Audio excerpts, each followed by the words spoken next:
안녕하세요. 저는 두 아이 키우며 씩씩하게 살아가고 있는 50대 자영업자입니다. 자기 가게를 하시는 분이라면 아시겠지만 장사를 한다는 게 참 만만치가 않은 일이라서 여유를 갖고 짬내서 뭔가를 즐기고 싶어도 그러기가 참 쉽지 않잖아요. 그런 제게 있어서 이곳 채널에서 여러분들이 보내주신 사연 듣는 건 바쁜 일상의 탈출구나 다름없습니다. 가게 일을 준비하면서나 하루 일과를 정리하면서 여러분들 사연 듣는 시간이 요즘엔 가장 즐겁습니다. 사연 들으면서 공감 가는 일엔 맞장구도 쳐가면서 말이죠. 오늘은 저도 여러분들께 제 이야기를 한번 들려드리고 제 살아가는 이야기에도 맞장구 한번 쳐주시면 하는 바람에 이야기를 꺼내봅니다. 자기는 돈도 그렇게 많이 만지면서 내가 내 돈 맘대로 쓰겠다는데 그걸 그렇게 사람을 쥐잡듯이 잡아? 당신 남편이 그렇게 우스워? 너 말 잘했다. 너야말로 네 마누라, 네 자식이 얼마나 우스우면 집안에다가 돈 한 푼 안 쓰는 놈이 제 어미한테 제 월급을 홀라당 갖다 바쳐. 너 같은 놈 저도 안 가질 테니 도로 네 집으로 가버려. 네, 장가까지 든 놈이 제 엄마 치마폭에서 벗어나질 못하고 정작 제 가정은 등한시했던 못나기 짝이 없는 남편이라는 작자 이야기입니다. 제 이야기 들어주시고 저 못난 놈한테 욕이나 한마디씩 시원하게 해주시겠어요? 저는 남편과 만나기 전 이른 나이부터 장사를 시작했습니다. 집안 형편은 고만고만했으나 공부에 크게 뜻이 있는 편이 아니었고 그럴 것 같으면 굳이 대학 등록금으로 비싼 돈 날리느니 일찌감치 제 적성 찾아 얼른 돈을 벌고 싶었어요. 그래서 고등학교에서 진로를 결정할 시기가 되자 부모님을 모셔놓고는 폭탄 선언을 했습니다. 엄마, 아버지, 아무리 생각해도 대학은 제 길이 아닌 것 같아요. 그래서 결심했어요. 저 졸업하면 바로 장사를 해볼까 해요. 무대뽀로 거침없이 밀어붙이는 제 말에 부모님이 당황스러워하셨습니다. 아니, 너 장사가 얼마나 힘든 줄이나 알아? 너 장사하려면 초기 자본금도 있어야 하는데 겨우 고등학교 졸업하고 너 혼자 뭘 어쩌겠다고? 그래, 윤미야. 네가 아직 어려서 그러는데 장사가 쉬운 일이 아니야. 그냥 적당히 성적 맞춰 대학 가서 취업하고 몇 년 일 좀 하다 시집 가면 딱 좋을 텐데. 그러나 제가 대학에 뜻이 없는 거였지 꿈이 없는 건 아니었습니다. 세상 모든 사람들이 다 대학을 가야만 꿈을 이룰 수 있는 것도 아닌데 대학에서 딱히 배우고 싶은 게 있는 것도 아니었던 제가 고만고만한 대학에 가라는 말이 귀에 들어올 리 없었습니다. 몇 년 일하다 시집 가라는 말도 듣기 싫었어요. 때 되면 언젠가 좋은 사람 만나 결혼하게 되리라 막연히 생각하긴 했으나 그때는 나이도 어릴 때였고 저도 제가 좋아하는 일 하면서 제 존재 가치를 인정받고 싶었습니다.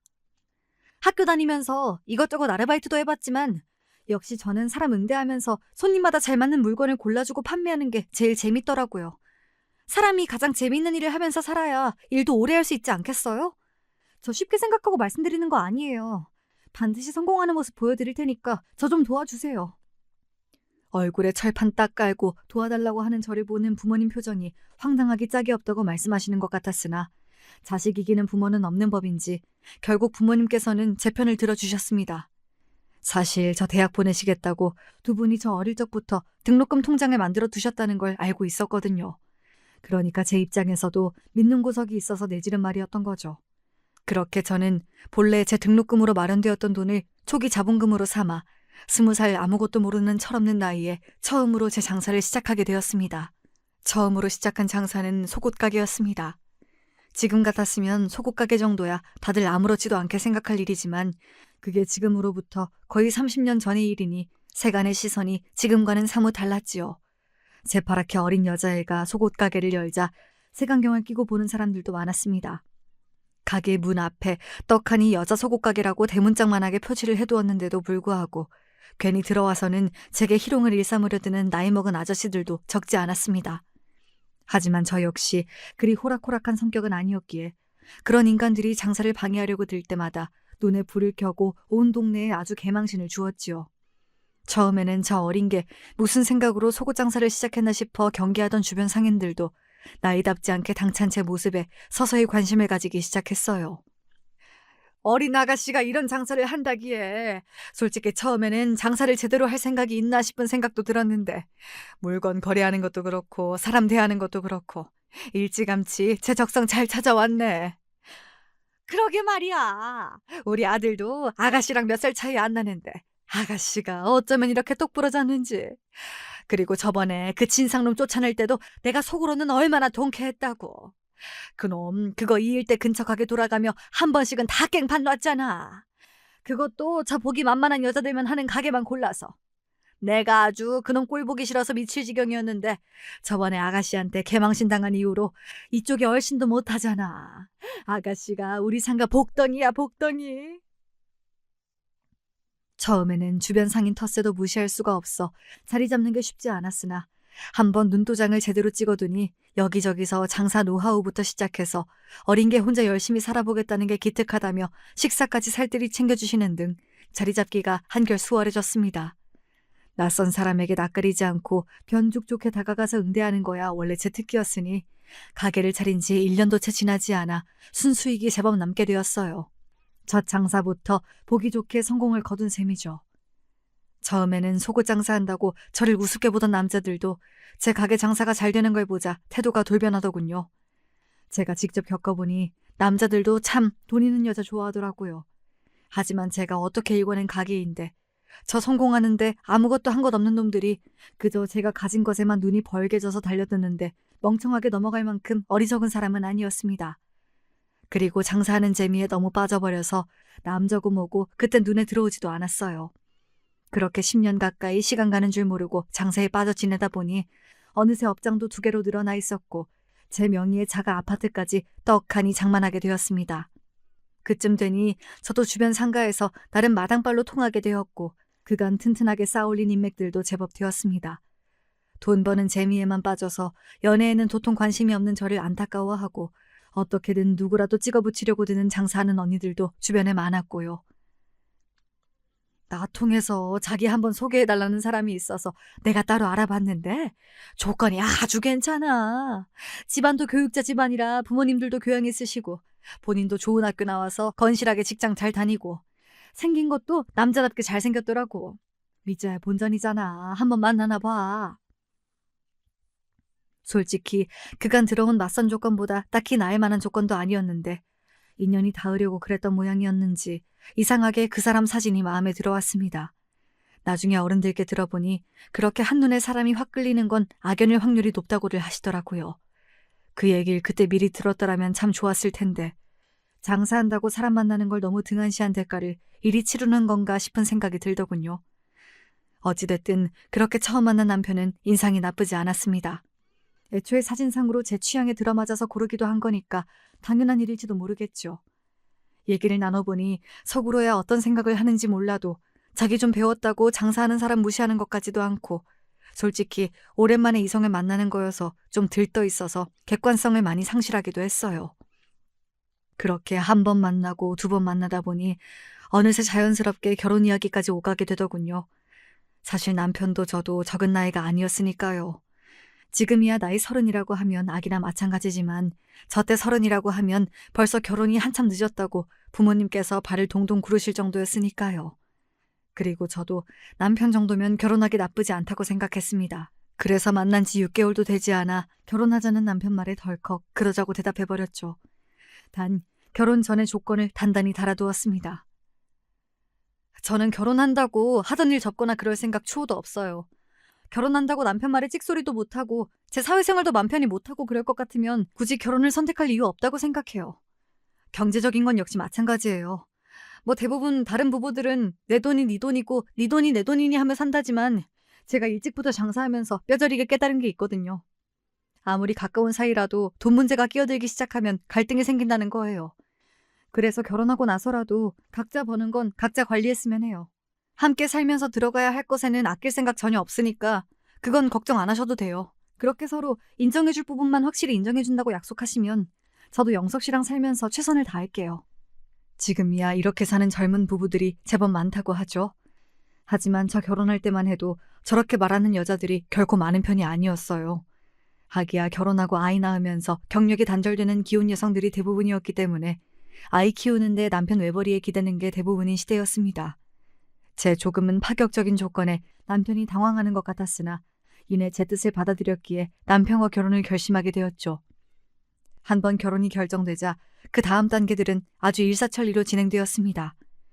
저희 부모님은 돈 번다고 남자 코빼기도 구경시켜주지 않는 딸 자식 때문에 걱정이 이만저만이 아니셨던 터라 겉보기에 멀끔해 보이는 남편을 처음 소개시키자 그만 입이 귀에 걸리고 마셨습니다. 속으로 그렇게 지나치게 좋은 티를 내시면 괜히 내 쪽이 처져 보이지 않나 싶어 조금 심술이 났으나 어쨌든 부모님이 기뻐하시는 걸 보니 내심 어깨가 으쓱해졌어요. 적어도 부모님 마음에 찰만한 정도의 남자는 데려갔구나 싶기도 했고요. 문제는 남편의 부모님, 즉 시부모님을 만났을 때였습니다. 저 나름대로는 처음 시부모님 만나는 자리라고 비싼 선물도 잔뜩 준비하는 등 신경을 많이 썼습니다. 두 분 다 퇴직 교사라고 들었는데 첫인상도 점잖고 교양이 있어 보이셨습니다. 그래도 시아버지께서는 처음 보는 제가 제법 마음에 드셨던 모양인지 시종일관 제게 호의적이셨지만 시어머니는 아무래도 제가 그리 탐탁지 않게 느껴지셨던 모양입니다. 이런 말 어떻게 받아들일지는 모르겠지만 사실 나는 우리 장남이 고졸 출신 며느리를 데려올 거라고는 생각을 못 해봤어요.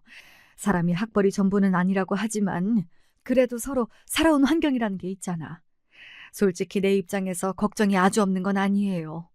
자식 못 이기는 부모 없다고 하니 결국 우리 아들 뜻대로 하지만 아가씨도 이런 점을 헤아리고 신경을 좀 써줬으면 해요. 말투만 교양 있게 하면 뭐합니까? 결국 예비 며느리 처음 보는 자리에서 너 대학 안 나와서 내 성엔 안 차지만 우리 아들이 마음에 든다니 봐주는 거다. 그러니까 너 앞으로 잘해라 이 소리 아닙니까? 시어머니 말을 듣고는 시아버지와 남편 모두 당황한 눈치였습니다. 옆에 앉은 시아버지가 시어머니한테 눈치를 주더라고요. 딱 봐도 제가 자기 생각하기에 본인 아들보다 조건이 부족하니 숙이고 들어오길 바라는 것 같았습니다. 그러나 저는 애초부터 그렇게 살 것 같으면 굳이 그 사람이랑 살 마음이 없었어요. 지금도 그렇지만 그때도 저는 제가 남편한테 꼴리는 게 하나도 없다고 생각했으니까요. 사실 아깝다고 하면 제가 더 아까운 게 맞죠.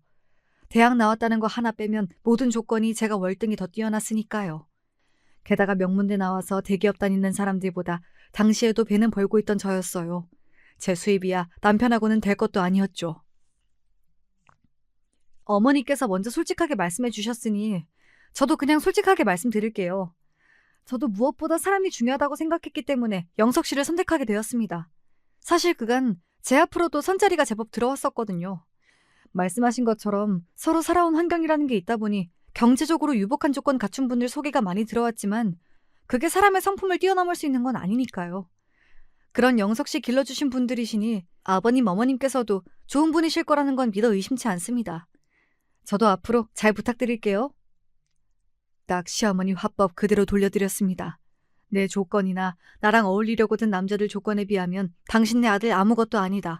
나보다 한참 돈도 못 벌어도 사람 괜찮은 거 하나 믿고 당신 아들 선택했는데 앞으로 고졸이니 뭐니 트집 잡을 생각 말라는 선언이나 다름없었죠.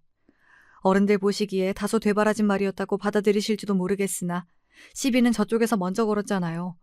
그리고 저는 그저 시자 붙었다는 이유만으로 죄 지은 것도 없이 먼저 숙이고 들어갈 생각이 눈꽃만큼도 없었습니다. 결혼을 엎으면 엎었지 딸리는 것도 없는 제 입장에서 아쉬운 소리 들어가며 살 생각도 없었고요. 그런 제 성격을 잘 아는 남편이 서둘러 끼어들었습니다. 네, 어머니. 사실 이 사람한테 눈독 들이는 사람들이 한둘이 아니었는데 제가 운 좋게 저 사람한테 선택받은 거죠. 저한테는 얼마나 행운인지 몰라요.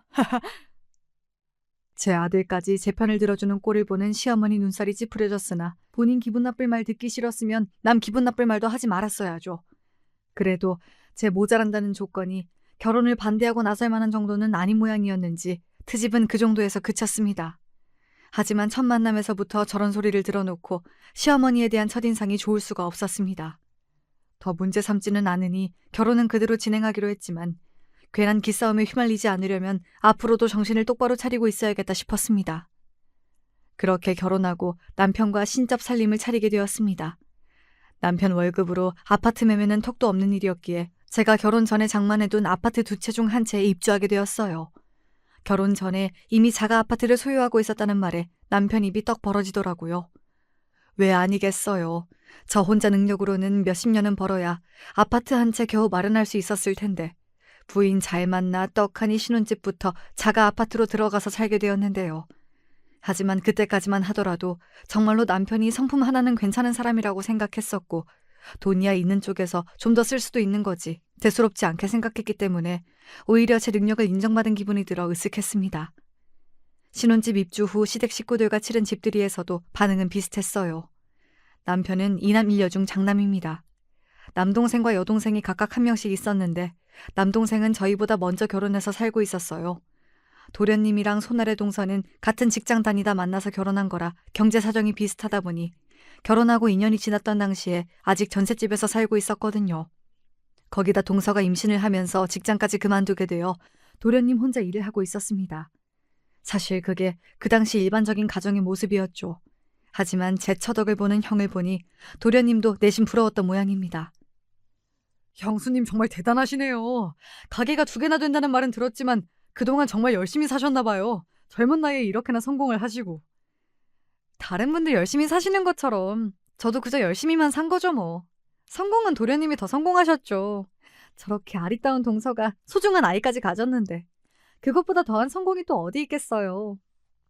도련님과 동서 조건은 비슷했지만 그 생각은 않고 제 형이랑 자기 처지를 비교하다 보면 괜히 엉뚱하게 동서에게 불똥이 튀지는 않을까 염려되어 불어 또 동서를 추켜 세웠습니다.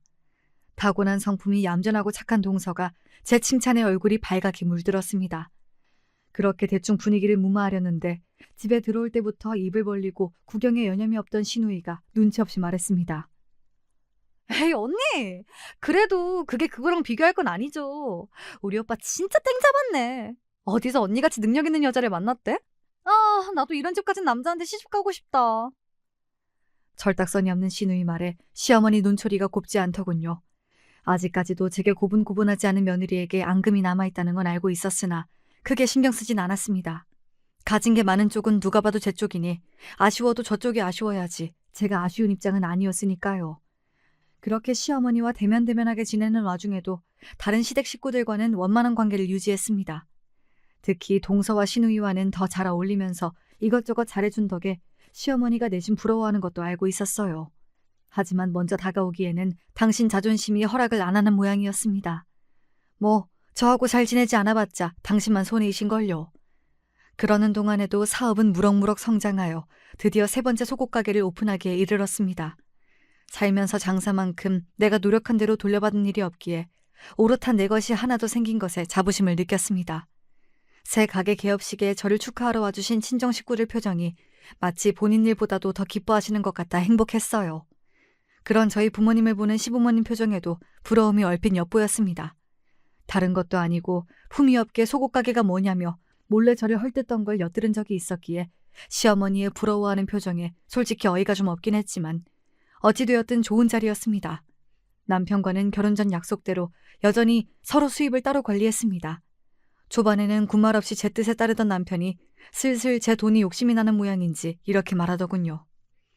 우리가 처음에 그렇게 약속을 하고 시작하긴 했지만 사실 같이 사는데 내 거, 네 거 구분이 이제 별 의미가 없지 않겠어?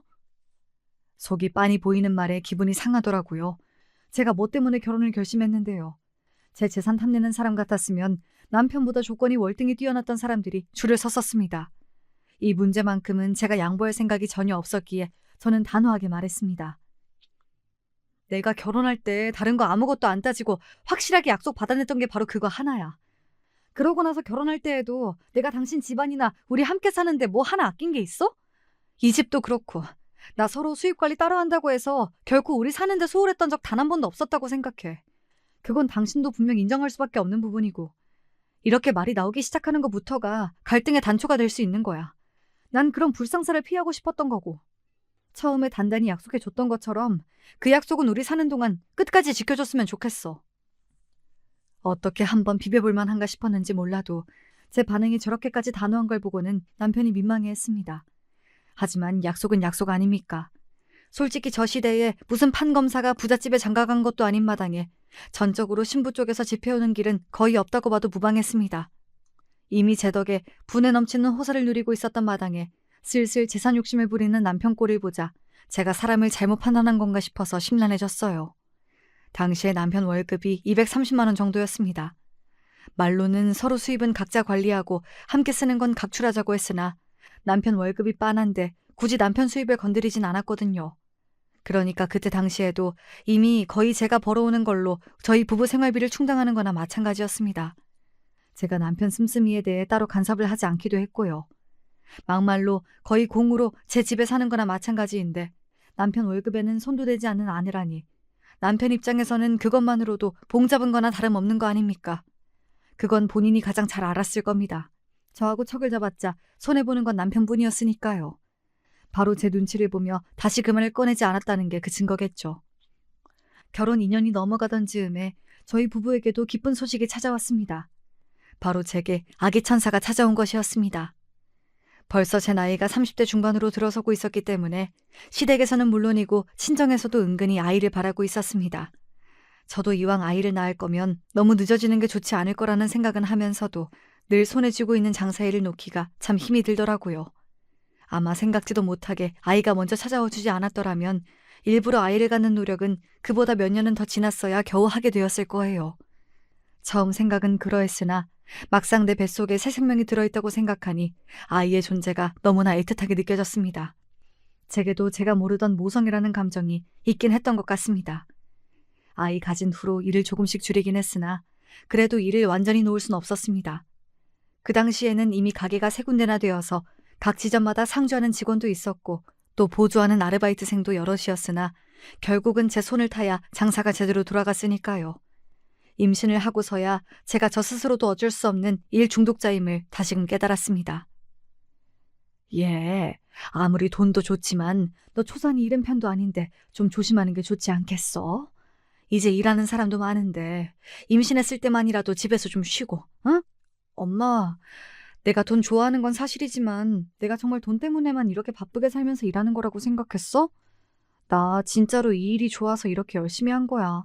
내 성격에 집안에만 박혀 살면서 가게 어떻게 돌아가는지 내 눈으로 확인도 못하면 오히려 답답해서 더 못 견딜걸? 항상 아이 1순위로 생각하면서 조심해가며 일할 테니까 너무 걱정하지 마세요. 그리고 우리 아기한테도 엄마가 이렇게 열심히 일하면서 성실하게 살았다고 말해주면 분명 더 좋아할 거야. 엄마에게 드린 말씀은 100% 진심이었습니다. 저한테 장사란 단순히 돈 벌기 위한 수단에 그치지 않았어요. 내가 노력한 만큼 성과를 일궈냈던 소중한 일이기도 하고 그렇기에 더더욱 우리 아이가 태어난 후에도 성실하고 기쁘게 일하는 엄마의 모습을 보여주고 싶었습니다. 그렇게 저는 만삭이 가까워질 때까지도 거의 매일같이 3군데 업장을 모두 돌며 여전히 열심히 일했습니다. 아이가 태어난 후에도 가능하면 최대한 빠르게 일터로 복귀하고 싶어서 몸 관리에 특히 심혈을 기울였습니다. 출산 직전에 구한 돌보미 분께서 경력이 많으신 베테랑이셔서 도움을 참 많이 받았습니다. 건강하게 태어나준 우리 딸아이가 너무 사랑스럽고 예뻤지만 제게는 일도 중요했어요. 친정엄마는 혹여 제 몸이 축날까봐 그리고 시어머니는 제 손녀나 제대로 키우길 바라는 각자 다른 속내이긴 했으나 저를 좀 더 집에 머무르게 하고 싶다는 생각에서는 일치를 보았지요. 하지만 제 고집을 꺾기에는 역부족이었습니다. 움직일 수 있는데 억지로 집에 있는 것 자체가 저 같은 사람한텐 더 안 좋아요. 아이 낳고 회복하느라 벌써 시간을 너무 많이 쓰기도 했고요. 아휴, 그래. 언제 네가 네 고집 꺾고 나한테 져준 적이 있었다니? 내가 참 새삼스러운 소리를 했다. 너도 딱 너 같은 딸 키워봐야 돼. 나는 너한테 두 손 두 발 다 들었어. 아니 그래도 애가 아직 젖도 안 됐는데 애 엄마가 집 밖을 놔둘겠다고. 같은 여자라도 내 엄마와 시엄마 말은 저렇게나 다릅니다. 언제 한번 살갑게 지내본 적이 없으니 서운할 것도 없는 일이었어요. 그렇게 가게로 복귀하고 나서야 비로소 몸이 쌩쌩하게 돌아가는 기분이었습니다. 저한테는 일이 약이었던가 봐요.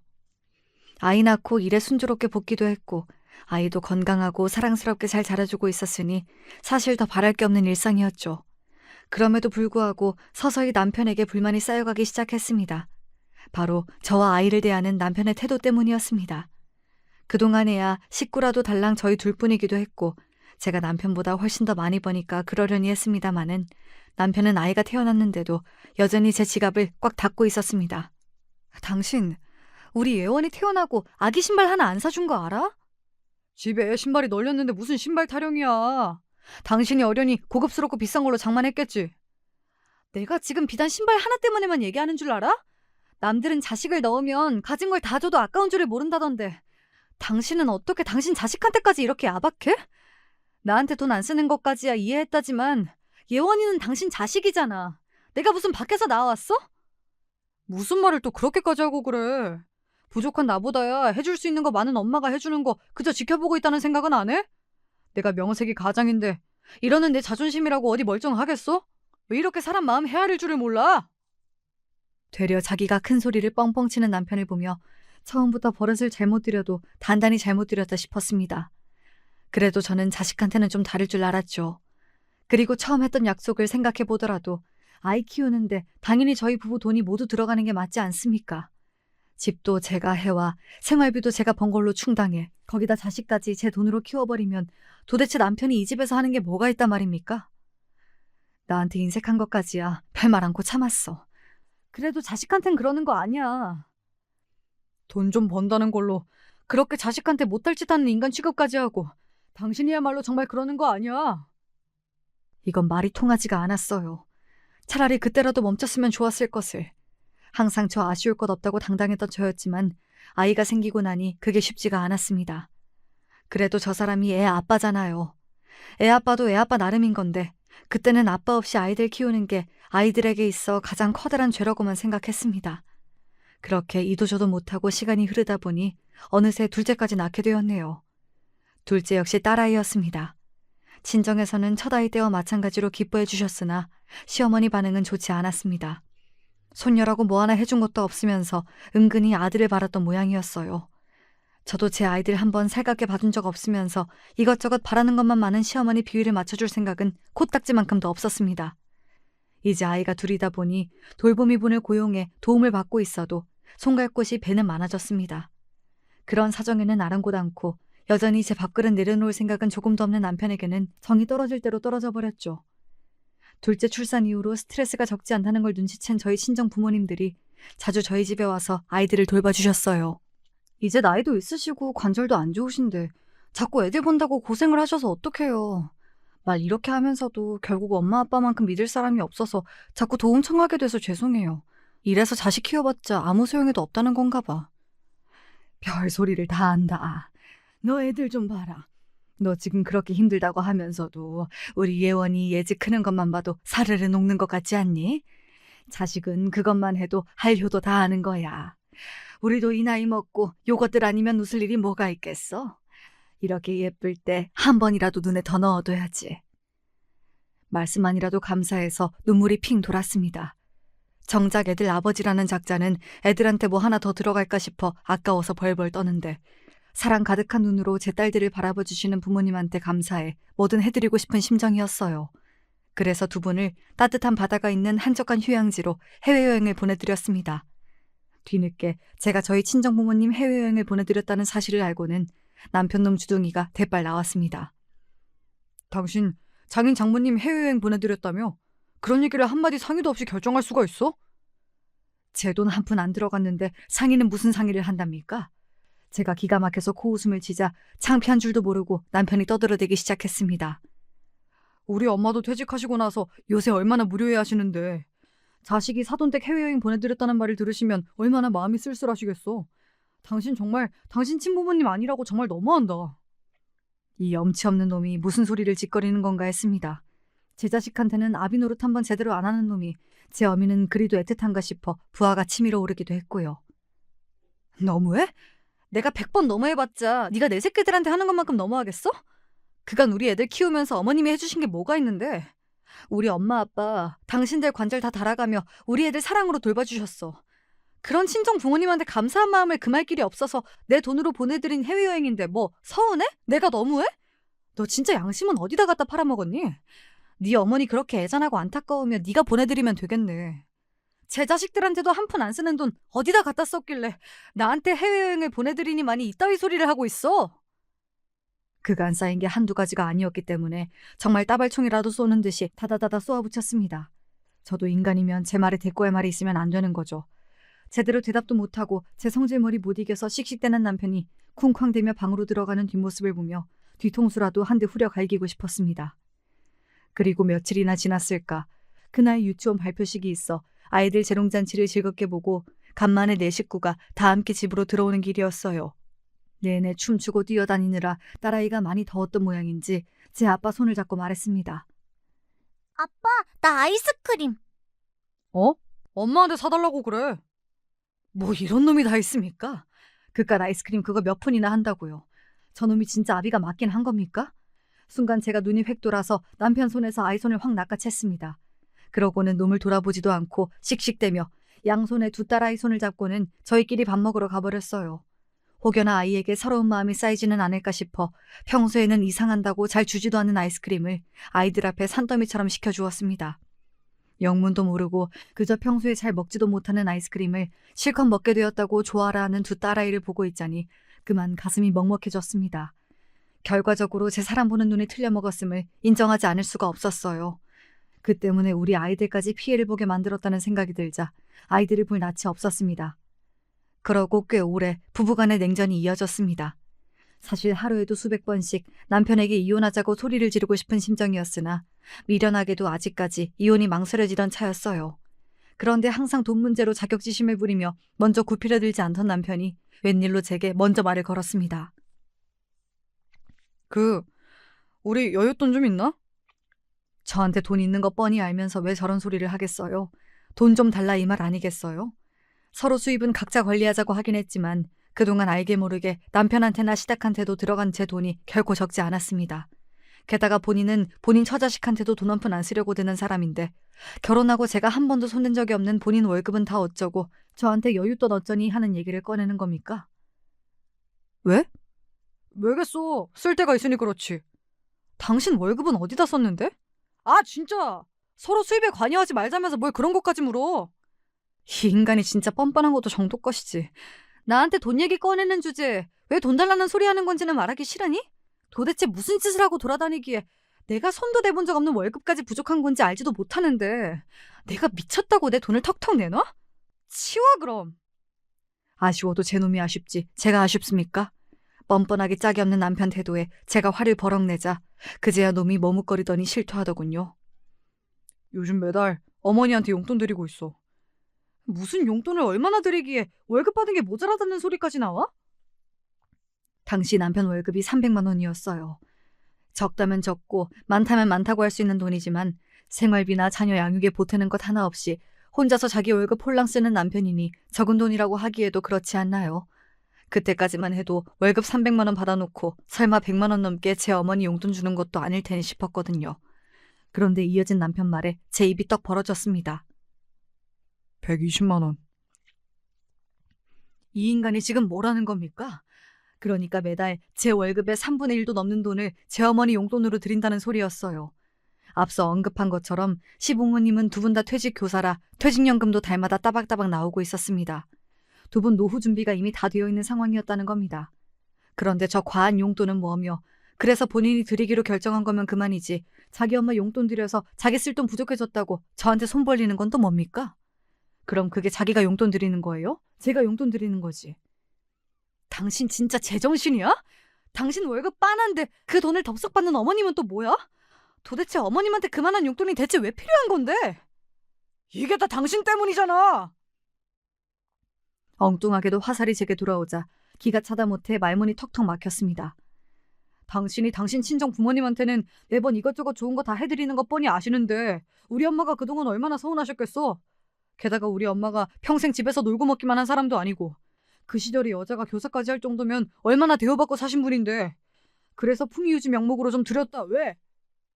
이 미친 인간이 제 모친이 무슨 귀족도 아니고 풍이유지비가 도대체 웬 말이랍니까?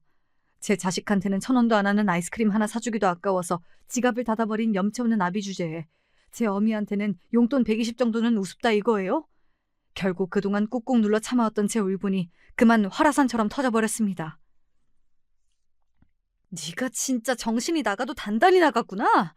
네 새끼 입에는 뭐라도 하나 더 들어갈까 싶어 벌벌 떠는 주제에 네 어미한테는 월급 봉투를 갖다 바쳐도 아깝지 않던?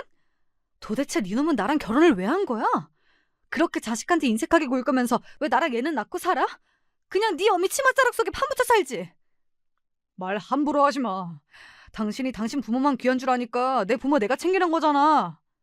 아이고, 누가 들으면 세상 둘도 없는 효자인 줄 알겠네. 그리고 부모는 무슨 너 나랑 사이좋게 잘 지내는 아버님은 신경도 안 쓰면서 네 엄마한테만 절절 매는 거 내가 모를 줄 알아? 이 답 없는 마마보이야.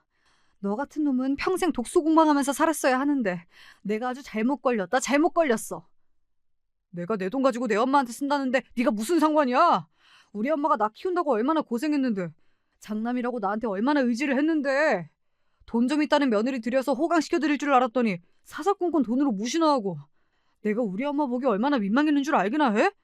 그럼 내가 이 집안 장남인데 이 정도 장남 노릇도 못해? 그 말에 결국 꼭지가 돌아버린 저는 괘씸한 남편놈 싸대기를 있는 힘껏 철썩 내리쳤습니다. 야! 너 미쳤어?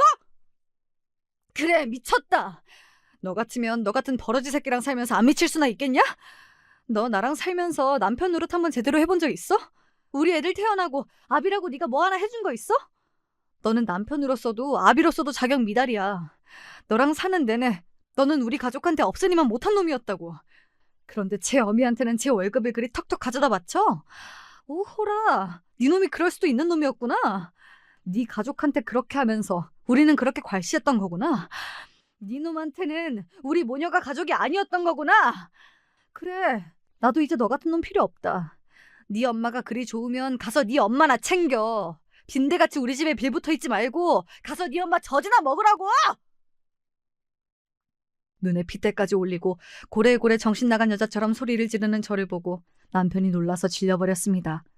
제 딴엔 이번에도 저를 살살 구슬려서 어떻게 돈 나올 구멍을 만들어 볼 속셈이었을 텐데 제가 당장이라도 자기를 내쫓을 기세로 난리를 치자 남편도 당황했던 거겠죠. 아무리 나한테 평소에 서운한 게 있다 해도 그렇지 어떻게 나는 우리 엄마한테 그런 모욕을 줘? 당신 정말 너무한다. 너무한 건 네 놈이 우리 모녀 곁에 살아 숨쉬는 게 너무한 거야. 넌 나랑 이혼이야. 너같이 거지 같은 놈을 내가 10년이나 데리고 살아줬다니. 호구도 이런 호구가 없지. 이 지긋지긋하고 구질구질한 결혼 생활 이제 제발 좀 끝내자. 너 좋을 대로 풀어줄 테니 너 죽고 못 사는 네 엄마랑 서로 부둥부둥 끌어안고 잘 살아라. 그 말을 끝으로 안방에 들어가 손에 집히는 대로 남편 옷을 끄집어내서 현관문 밖으로 집어던지기 시작했습니다. 남편이 허둥지둥 제 옷가지를 주워가며 새된 목소리로 소리쳤습니다. 이게 무슨 짓이야? 정말 나랑 이혼이라도 하겠다는 거야? 우리가 애가 둘인데 이혼은 무슨 놈의 이혼이야? 당신 제발 진정 좀 해. 어차피 네 놈이 있으나 없으나 내 자식 키우는데 개미 눈곱만큼도 기여 안 하는 건 똑같은데 지금도 난 싱글맘이나 마찬가지야. 그럴 것 같으면 내가 미쳤다고 너같이 무능한 짐짝을 달고 살겠어? 난 지금이라도 내 갈 길 가야겠으니 네 놈도 그거 주워다 네 집으로 꺼져. 여기가 내 집인데 어디로 가라는 거야? 이 집에 10원 한 장 안 넣어놓은 놈 주제 주둥이만 살아서는 이게 왜 네 놈 집이야? 이거 내 집이야! 당장 내 집에서 나가! 그렇게 아파트 복도에서 허겁지겁 제 옷가지를 줍고 있는 남편 놈을 뒤로하고 현관문을 쾅 닫아버렸습니다. 놈이 기겁을 하고 문 열어달라며 현관문을 쿵쿵 두드렸으나 한번 마음먹은 이상 제 결심은 결코 흔들리지 않았습니다. 내 결혼이 저 배은망덕한 놈의 황당한 짓거리로 일이 끝나버리다니. 그동안 참고 살아온 세월이 한이 맺혀 그 자리에 주저앉아 엉엉 울었어요. 한참을 울다 보니 결국 남편이 포기하고 시댁으로 간 건지 어쩐 건지 사방이 고요했습니다. 저는 그 길로 이혼 변호사를 찾았습니다. 그것도 남편 놈이 감히 이혼 소송을 걸 생각조차 할 수 없도록 이혼 전문 대형 로펌에 잘나가는 변호사를 둘이나 동시에 선임하면서 말이죠. 사실 그간 남편 행태가 무책임하고 괘씸하기 짝이 없었으나 그래도 대부분의 유책 사유인 바람을 피거나 한 건 아니었기에 혹시나 제게 불리한 점이 있지 않을까 불안했거든요. 특히나 놈이 그동안 제대로 아껴주지도 않았던 제 아이들을 볼모로 이혼 소송에 이용하는 것만큼은 결단코 두고 볼 수 없었습니다. 하지만 이혼 변호사 말이 남편이 혼인 기간 내내 가족에 대한 부양 의무를 단 한 번도 이행하지 않다시피 한 점이 이혼 사유로 충분하다고 하더군요. 더구나 자녀가 태어난 이후에도 그런 태도를 고수했던 것이 제게 아주 유리하게 작용할 거라고요. 그리하여 그 근거로 제시할 증거자료를 만들기 위해 그간 제가 저희 집 생활비로 사용한 카드 내역과 통장 거래 내역 등을 뽑아보니 애초에 이 가정은 저 혼자만의 노력으로 간신히 유지된 가정이라는 것이 더욱 적나라하게 느껴지더군요. 남편 놈이야 돈 있는 마누라 만나 공으로 결혼 생활하고 자식까지 본 거죠. 도대체 뭐 때문에 저런 놈이랑 아득바득 살겠다고 내 인생을 갈아 넣었을까 싶어 서글퍼질 지경이었습니다. 그렇게 완성된 합의 이혼 서류가 시댁에 당도한 바로 그날 온 시댁 식구들이 저희 집으로 쫓아왔습니다. 여보, 내가 잘못했어. 내가 당신이랑 우리 애들 없이 어떻게 살라고. 내가 그동안 당신한테 너무 소홀했지. 이제 다시는 그런 짓 안 할 테니까 제발 나한테 한 번만 기회를 줘. 그동안 제 마누라 제 자식들을 그렇게 등한시해놓고는 무슨 염치로 기회를 운운해. 나는 너랑 사는 10년 내내 너한테 기회를 줬는데 이제 네 얼굴만 봐도 신물이 올라올 것 같아. 어차피 남편 노릇 나비 노릇 안 하고 산 인생이었는데 별반 달라질 것도 없지 않아? 우리 없이 못 산다는 소리는 진짜 역겹기까지 하다. 씨알도 안 먹힐 소리 하지 말고 진짜 길바닥에 나 앉게 만들기 전에 이혼 서류에 사인이나 해. 너 어떻게 우리 아들을 이렇게 업신여겨? 돈 좀 번다고 눈에 뵈는 게 없는 거야? 니까짓 게 뭔데? 그러는 어머니는 뭐 된다고 여기까지 쪼르르 쫓아와서 훈계질이세요? 아직도 어머님이 선생이라도 된 것 같아요? 선생식이나 하셨다는 양반이 그렇게 낯딱 두꺼운 짓거리를 해놓고 며느리 손녀 앞에서 창피한 줄도 모르고. 아버님이랑 아가씨는 어머님이 저 인간 월급을 다달이 3분의 1이 넘도록 꼴꺽한 걸 알고는 계세요? 저한테는 그렇게 돈돈 한다며 괄시하시더니 진짜 돈에 미친 인간은 어머님이셨네요. 그동안 저 돈 잘 번다고 콩고물 좀 안 떨어지나 침 질질 흘렸던 거 내가 모를 줄 알아요? 그래놓고 나랑 내 딸들을 그렇게 무시하고 저 인간 저렇게 덜 떨어지게 만든 거 다 어머님 탓이에요. 그러니 불량품은 어머님이 직접 수거하셔야죠. 그동안의 우라를 토해내듯 쏟아내는 제 말에 염치 없는 모자가 얼굴이 벌개져서 씩씩대더군요. 제 이혼을 말리러 왔다가 제 아들과 아내의 만행을 낱낱이 알게 된 시아버지가 차마 할 말이 없어 입도 떼지 못하고 계셨습니다. 충격에 비틀거리는 시아버지를 부축하고 있던 시누이 역시 마찬가지였어요. 조금의 염치라도 있는 사람이라면 그게 당연한 반응이었습니다. 아버님, 미리 말씀도 없이 이런 일을 벌인 건 죄송합니다. 하지만 지금 들으시면 아셨겠지만 저 인간은 도저히 함께 자식 키우며 살 수 있는 인간이 아니에요. 저도 제 자식들을 지켜야 하지 않겠어요? 결국 시아버지께서 고개를 떨구시더니 그저 제게 미안하다는 말씀만 반복했습니다. 정말이지 저런 모자에게는 아까운 분이셨어요. 저는 아직도 분한 모양인지 파르르 떨고 있는 시어머니를 돌아보며 말했습니다. 그동안 저 시댁 행사며 무슨 일 있을 때마다 꼬박꼬박 몇백만 원씩 빠짐없이 챙겨드렸고 집안 가전이며 뭐며 저희 친정이랑 비교하며 타박할까봐 분기마다 바꿔드렸어요. 저 인간 하는 걸 생각하면 10원짜리 한 장도 아까웠지만 저거랑 똑같은 인간 되기 싫어서 정말 제 할도리 이상으로 해드렸다고요. 그럼 사람이면 고마운 줄을 아셔야죠. 도대체 어머님 그 탐욕의 끝이 어디인지 모르겠네요. 분수도 모르고 욕심만 많은 건 저 사람이 딱 어머님을 닮은 모양이에요. 서로 애틋해서 제 가정도 내팽개치는 모자간이시니 저랑 깔끔히 이혼하고 두 분이서 잘 사시면 되겠습니다. 그렇게 저의 결혼 생활은 완전히 작살이 났습니다. 끝이 아름답진 않았지만 그래도 그동안 맺힌 한을 다 풀어 그런지 후련하긴 하더라고요. 집이고 뭐고 죄다 제 재산이니 이혼하고 남편 손에 남는 건 아무것도 없었습니다. 그동안 신나게 제 월급 저 혼자 다 써제끼고 그나마도 제 모친에게 뜯긴 전 남편은 갈 곳도 없어 시댁으로 들어갔습니다. 그나마 앞으로 나올 월급은 제가 다달이 착실히 양육비로 빼갈 테니 이제야 제 수준에 맞는 생활을 하게 된 거죠. 그동안 아비 노릇 한 적 없는 놈이니 이렇게라도 의무의 일부를 갚게 만들어야죠. 그것도 이혼하고 10년이 지나고 나니 그 치 떨리던 인간들도 정말 남처럼 느껴지네요. 저한테는 친정 식구들과 제 두 딸만이 진정한 가족입니다. 아이들 교육을 위해서라도 이혼은 다시 생각해도 현명했던 결정이라고 생각해요. 원래 제 돈 한 푼은 아까운 줄 알아도 남의 돈은 쉽게 생각하는 게 사람이라지만 제 전남편이라는 사람은 다시 생각해도 참 배려가 없는 인간이었어요. 저라고 결코 쉽게 번 돈이 아니었는데 말이죠. 제 분에 넘치게 씀씀이가 커졌는데 도로 제 분수대로 돌아가게 되었으니 전남편과 전시모 속이 모르긴 몰라도 제법 쓰릴 거예요. 그게 그동안 그들이 저지른 업보이겠거니 싶습니다. 저밖에 모르던 이기적인 전남편과의 이혼 이야기는 여기에서 마무리합니다.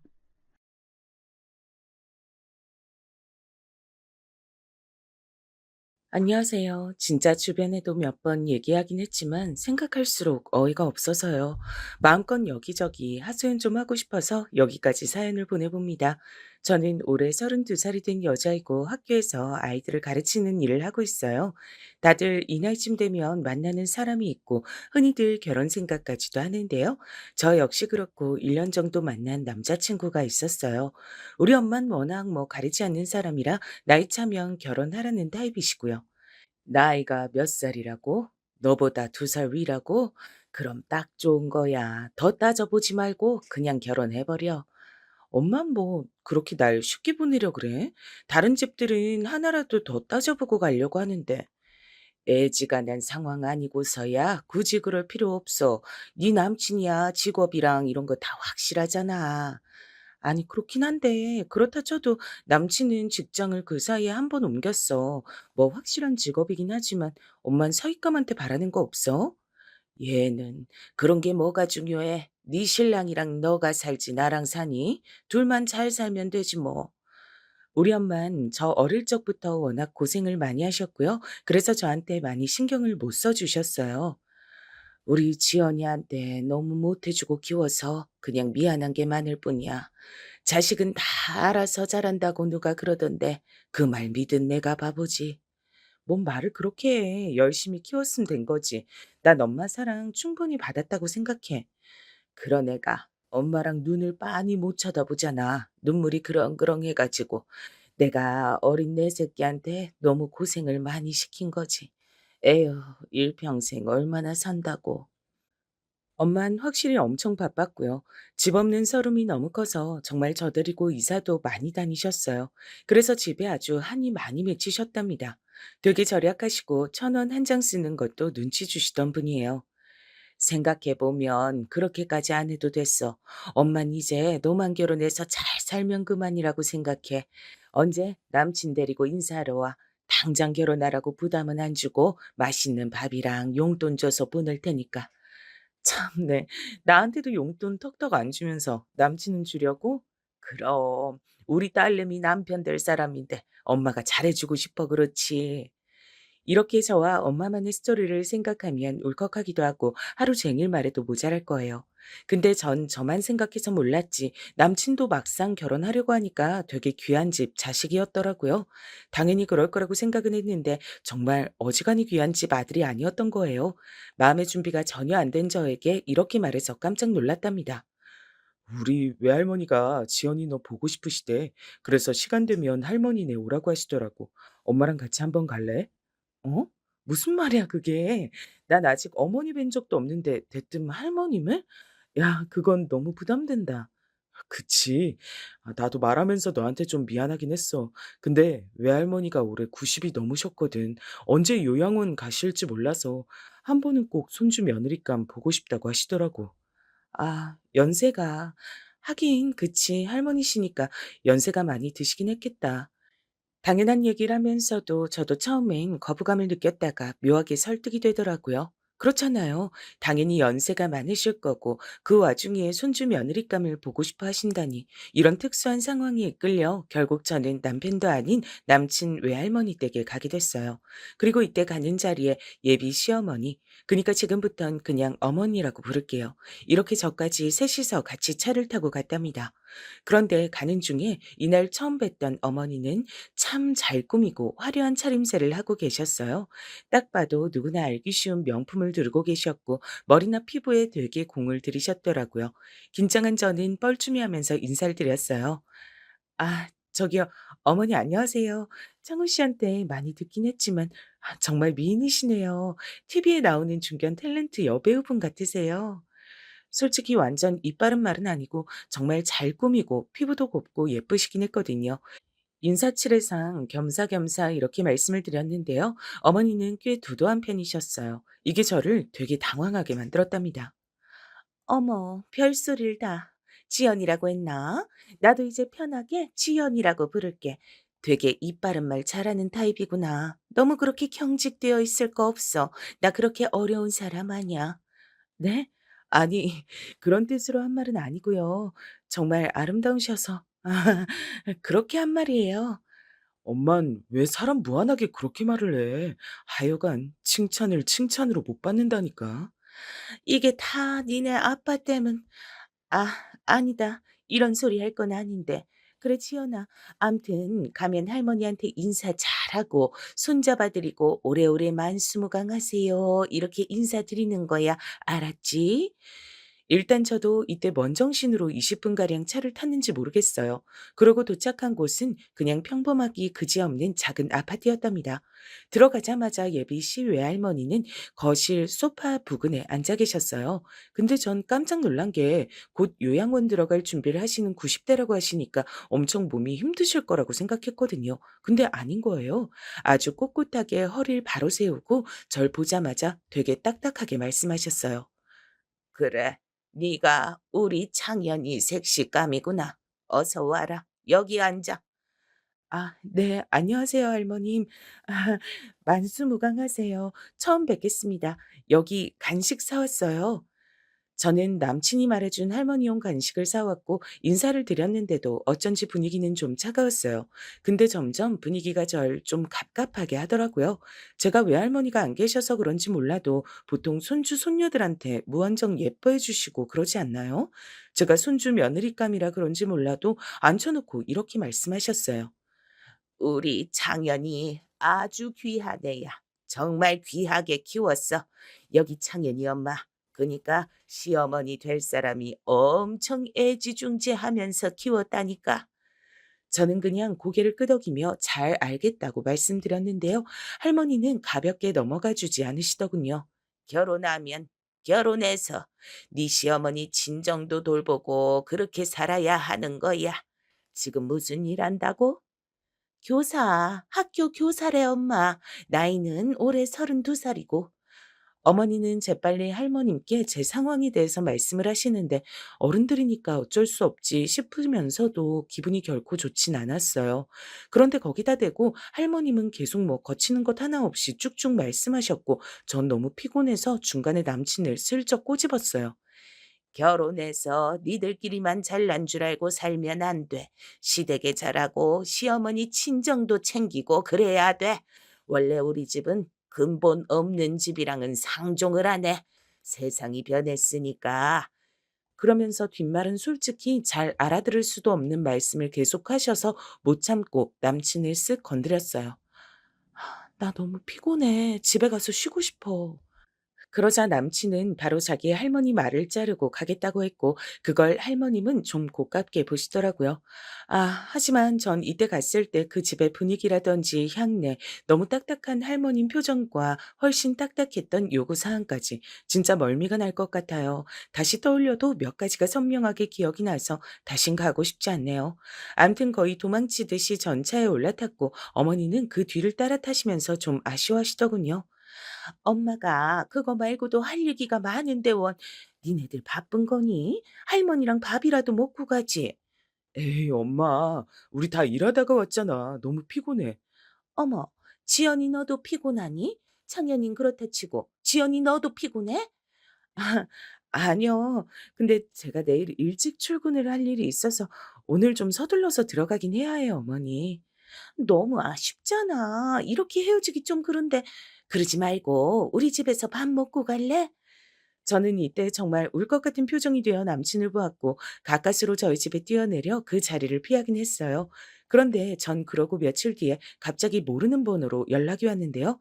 와, 세상에. 그건 바로 어머니셨어요. 어머, 아, 안녕하세요, 어머니. 제 번호는 어떻게 이게 아니라 창현 씨가 가르쳐 드렸겠네요. 근데 무슨 일이 있으세요? 저번에 그렇게 보낸 게 너무 아쉬워서 그렇지. 우리 집 와서 밥 먹고 가. 온 김에 창현이 아버지 같이 보고 가고 귀한 외동아들 며느리감인데 꼭 집에서 밥 한 끼 먹이고 싶어서 그래. 아, 네, 어머니. 그럼 그렇게 할게요. 언제 들리면 될까요? 전 어찌어찌 약속을 잡았고 어쨌건 결혼 얘기가 나오고 있는 사이니 한 번은 봐야 한다 싶었어요. 근데 제가 너무 이런 부분을 몰라서 그런가 제 동료 교사 언니들은 반대하더라고요. 어머, 뭐야? 나 솔직히 그 시외할머니 댁 갔다는 것도 기절 촉풍했어. 아무리 연세 많으시다지만 뭘 미리 손주 며느리를 불러서 보자 그래? 저도 좀 놀랍긴 했는데 근데 요양원 들어가시고 뭐 사정이 있어서. 그건 어디까지나 지들 사정이지. 거기 할머니 연세 많으신 게 나랑 상관이 있어? 아무리 결혼할 사이라지만 앞날 어떻게 될 줄 알고? 그거 엄연히 엄청 사람 부담 주는 거야. 아, 그쵸. 근데 어떻게 거절할지 모르겠어요. 그걸 왜 자기가 거절해? 이 모든 걸 연결시킬 사람이 멈추게 해야지. 남친은 뭐 한대? 왜 그걸 끌려다니고 있어? 똑같이 일하고 돈 버느라 바쁜 여친한테 너무 부담 주는 거 아니야? 전 이 부분이 너무 부정적이라서 좀 걸러듣고 싶었지만 그래도 마냥 대충 듣긴 좀 그랬어요. 왜냐면 이분이 이혼하신 지 얼마 안 됐거든요. 이제 막 새 시작하려는 신부한테 이런 말하기 싫지만 말이야. 그냥 뭐랄까, 내가 결혼 전에 이렇게 해둘 걸 후회한다는 정도로만 알아둬. 우리 시댁도 그렇게 며느리한테 집착하고 끌고 다녔거든. 아우, 힘드셨겠어요, 선생님. 전 지금은 진짜 뭐가 뭔지 모르겠어요. 뭐가 시집살인지. 사실 어머니가 엄청 친절하게 챙겨주시려고 하는데 그 와중에도 어렵고 제가 뭐 실수한 것 같고 그렇거든요. 자긴 아직 젊은데 좀 더 따져보고 결혼해. 요즘 좋은 시어머니들 많던데 왜. 여기서 좋은 시어머니란 자식 장가 보내놓고 얼씬도 안 하고 보려고도 안 하고 자기 삶 멋지게 사는 사람이야. 자기 인생이 만족스럽고 자신 있는데 왜 그렇게 자식한테 집착을 하겠어. 아, 정말 뭐가 뭔지 모르겠네요. 나는 우리 시어머니 때문에 이혼했어. 본인 남편은 내팽개치고 본인 아들이랑 재혼하고 싶으신 분이거든. 그래서 내가 그렇게 얄밉고 못 견디겠는 거야. 안 볼 때마다 몰래 찔러대고 식은 밥 주고 힘든 곳에 굴리고 진짜 못 볼 걸 엄청 겪었어. 여기까지 들으니까 저도 머릿속이 하얘지면서 무섭더라고요. 마치 남자들이 군대 체험 가지고 겁주듯이요. 자기가 그런 일 겪을 거란 건 아니지만 내가 볼 땐 비슷해. 이게 결혼해서 시댁한테 시달려 본 사람들이 받는 느낌이랄까? 촉이 있거든. 딱 그게 느껴져 나는. 아무튼 전 이때 피곤하기도 하고 그냥 마음에 적당히 담아두고 말았는데요. 이후로 시댁에 인사드리러 갔다가 이 선생님 말씀이 계속 생각났어요. 왜냐면 어머니가 진짜 제법 만만치 않은 분이셨거든요. 어 나는 옛날에 창현이 할머니, 그니까 시어머니가 엄청 불러싸서 그거 따라다니는 거 지겨워 죽겠더라고. 그렇게 애 키우는 걸 눈 시뻘겋게 뜨고 옆에서 지켜보고 그랬다. 아주 시댁이라면 내가 학을 떼잖아. 난 시어머니 짓 안 할 거야, 지연아. 걱정 마. 엄마도 참. 근데 시어머니 짓이란 게 별게 따로 있어. 사람마다 느끼는 게 다를 거 아니야. 뭐 별게 있니? 옛날처럼 아들 뺏어간 여자 보고 괴롭히면 다 시어머니 짓이지 뭐. 요즘 그렇게 하고 살면 아들 평생 못 본다더라. 무서워서 살겠니? 그러면서 어머니는 본인도 모르는 새 저에게 그 시어머니 짓을 하고 계셨어요. 혹시 구분이 잘 안 되시는 분들이 계신다면 한번 듣고 판단해 주세요. 같이 식탁을 차리는데 계속 본인 아들은 빼고 저만 부르시더라고요. 지연아, 와서 이거 계란 껍질 좀 까주라. 상추는 씻으면 되고 샐러드 할 거니까 진짜 할 거 없어. 내가 찌개 끓이고 손 많이 가는 건 다 해놨거든. 엄마, 나도 뭐 좀 할게. 얘는 여기 뭐 있는지 모르잖아. 뭘 하려 그래? 아빠 곧 오신다니까 넌 거실이나 좀 치워. 여기 뭐 있는지야 내가 알려주면 되잖아. 앞으로 어차피 계속 해야 되는 일인데. 여기서 제 머릿속을 떠나지 않는 포인트는 바로 그 말이었어요. 어차피 앞으로 계속 해야 되는 일이라니. 이게 뭔 말인 걸까요? 어머닌 저에게 가볍게 시키신다곤 했지만 정말 쉬지 않고 그 간단한 일들을 위해 수십 번 부르셨답니다. 지연아, 여기 계란 좀 잘라서 담아주라. 냉장고 열면 소스 있어. 아, 맞다. 숟가락 좀 꺼내줄래? 여기 안에 있을 거야. 없다고? 왜 없지? 저기 미안한데 김치 냉장고 뒤쪽 찬장 좀 봐주라. 거기도 없어? 내가 여벌로 숟가락 갖다 놨는데 왜 없지? 그러면서 저는 좀 경악을 금치 못한 게요. 밖에서 먹어도 이렇게 주지는 않을 텐데 어머니 주방에 서 계신 동안 30분가량 같이 봐드린 저에게 나무젓가락과 플라스틱 숟가락을 주시는 거예요. 아, 네, 저야 뭐 아무거나 먹으면 되니까요. 미안해. 우리가 다 먹던 숟가락인데 남의 것 쓰면 찝찝할 것 같아서 미안. 그렇게 말씀은 하시지만 좀 기분이 좋진 않았어요. 게다가 힘들게 고개 삶으시고 샐러드도 하시고 찌개도 끓여 놓으시곤 너무 말로만 칠해를 하시는 거예요. 창현아, 이거 팍팍 떠서 먹어. 당신도 얼른 이거 국자로 떠서 드셔요. 며느리랑 같이 준비한 거니까. 엄마, 뭐 아직 결혼도 안 했는데 며느리라고 해, 부담되게. 어머, 그러게 내가 너무 좋아서 그래. 지연아, 밖에선 그냥 며느리라고 해야지. 그래도 되지? 아, 네. 그러면서 어머니는 제 앞에 놓여있던 수육 몇 점을 갖다가 무슨 집게로 대여섯 점을 확 한쪽으로 쏠아선 그대로 집어서 본인 아들 밥 공기에 얹어주시더라고요. 저도 열심히 땀 뻘뻘 흘리면서 같이 가스불 봐가면서 삶았는데 남친이 눈치 보며 제 옆에 두어 개 덜어줘서 겨우 그거나 먹었어요. 이러니 아버님이 갑자기 불평하시더라고요. 아니 참, 다 같이 먹자고 불러놓고 그렇게 아들내미한테만 다 몰아주면 어떡하라고. 나도 이렇게 기분이 나쁜데 여기 며느리감은 어떻겠어? 실컷 부려 먹어놓고 일당도 안 줄 거면서 먹는 걸로 치사하게 그러기야? 와, 한편으로 이때 아버님 말씀이 얼마나 속 시원했는지 몰라요.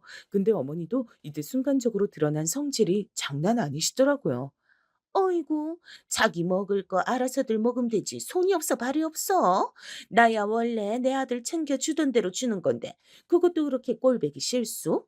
이제 장가 보낼 아들내미 며느리가 챙겨주겠지만 내가 앞으로 얼마나 챙겨주겠어. 당신이나 여기 지연이야 알아서들 먹으면 되지. 아, 엄마, 그냥 둬. 내가 먹으면 돼. 저기, 지연아, 이거 먹어. 그러면서 남친은 좀 민망해했고, 그제서야 제 쪽에 덜어주더라고요. 게다가 어머니는 이때 저를 식사 자리에 초대하신 걸 후회하시는 게 낫지 않을까 싶을 정도로 그 짧은 식사 모임에서 모든 패를 다 내보이셨어요. 남친이 저에게 고기를 주는 그 순간, 진짜 눈에서 번개가 찌릿하고 지나가더라고요. 얘는 미쳤나 봐. 창현이 너 되게 웃긴다. 지연이가 손이 없어 뭐가 없어. 여기 있는 거 집어먹으면 되지 무슨 애기처럼 그렇게 집어줄라 그래?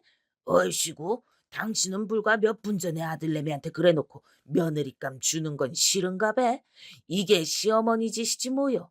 본인 며느리일 때 그렇게 치를 떨더니만 당신 우리 어머니 며느리 아니고 딸이었나 보네. 어쩜 그렇게 며느리 부린 모습이 똑같아? 저는 아버님의 발언들이 너무 시원하고 한편으로 슬쩍 웃겼지만 여기서 전 감정을 드러내면 안 되잖아요.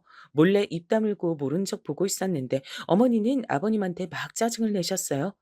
이 사람이 진짜 앉아서 남이 해주는 밥 먹는 주제 그냥 곱게 먹어요. 다음엔 안 부를래니까. 안 부르면 난 땡큐야. 주말 부부로 나 혼자 라면 끓여 먹고 자연인처럼 잘 살고 있는데 왜 자꾸 피곤하게 불러? 나 이제 당신보다 요리 잘해. 하도 구박받아서 알아서 잘 먹고 있구만. 그거 조금 차려주면서 생색은. 결국 분위기는 엉망진창이 되어 어머니는 내내 얼굴을 찌푸리고 식사를 하셨어요. 근데 말이에요. 암만 부부끼리 사이가 좀 언짢을 수는 있어도 어머니 아들 쪽 손님 예비 며느리감이 인사를 왔는데 저렇게 티내면 안 되는 거잖아요. 어머니는 숟가락을 탕탕 놔가면서 기분 나쁜 티를 내시더라고요. 왜 저한테 본인 시댁 욕을 하시는 걸까요? 심지어 돌아가셨다는데 말이에요. 내가 시댁에 그렇게 뒤고 살았어. 네 시아버진 진짜 시집살이가 뭔지 몰라 저런다. 자기 엄마한테 내가 당한 건 있고 아주 그냥 부인 놀리기에 바빠서 저 모양이지. 아우, 엄마. 오늘 잘 모이자고 불러놓고 이러지 마. 나 창피해서 지연이 잘 못 데려온다고. 이렇게 떠들썩하게 식사를 하고 그날 치우는 것도 남친이 가까스로 구해줬어요. 엄마, 이렇게 산더미 같은 설거지는 그냥 식기세척기 돌리면 되잖아. 왜 갑자기 안 하던 일을 하자 그래? 내가 이거 언제 다 설거지하자 그랬니? 애벌 설거지 한 다음에 돌릴 생각이었지. 아, 그니까 언제부터 엄마가 그랬다고. 아, 됐어. 우린 그만 나가볼게. 얘나 나나 내일 일해야 돼서 피곤해. 그니까 밖에서 먹는다는데 왜 일거리를 늘려선. 이때 남친이 제 지친 표정을 봐서 그런지 되게 뾰족하게 어머니한테 짜증을 냈어요. 결국 전 사양 안 하고 앞치마를 벗은 후 그냥 못 이기는 척 집을 나섰답니다. 차에 올라타자마자 한숨이 터지면서 겨우 이제 좀 살 것 같더라고요. 사실 제가 이 남친과 결혼을 결심한 이유는 초반부터 이쯤까지 그렇게 절 따라다녔어요. 결혼하자고 노래를 그렇게 불렀는데 점점 자기 집에 저한테 부담 주는 모양이 됐잖아요. 그러니 그게 신경 쓰였나 봐요. 아, 엄마도 참 원래 저러지 않았는데 왜 저렇게 들떠 있는지 몰라. 근데 어머님이랑 아버님 주말 부부신 거야? 아, 이게 사실 내 얼굴 침뱉기 같아서 좀. 그게 우리 엄마가 되게 공주과야. 엄마 딴엔 본인이 애교 부려서 모든 걸 다 해결한다고 생각하는데 아빤 그런 걸 엄청 싫어하거든. 조금만 안 맞으면 둘이 저렇게 투닥거려. 아빠가 참다 못해 지방으로 내려간 거야. 전 아무 생각 없이 건넨 질문에서 예상 외의 충격적인 답을 듣고 놀랐어요. 아, 그랬구나. 그럼 당신도 좀 힘들지 않았어? 난 아빠가 일찍 돌아가셨지만 주변 보니까 엄마 아빠 사이가 나쁘면 힘들어 하더라고. 왜 안 그랬겠어. 힘들었지. 지금이 차라리 나아. 아빠도 지방 내려가고 주말에만 오시는데 되게 편하게 생각하고 좋아하시거든. 암튼 보통은 아니라고 생각하던 차 저희는 슬슬 신혼집들을 알아보러 다녔어요. 집값이 워낙 믿기지 않는 시대를 살고 있다 보니 아무리 우리 둘 연봉 합친 게 1억이 넘는다고 해도 부족했거든요.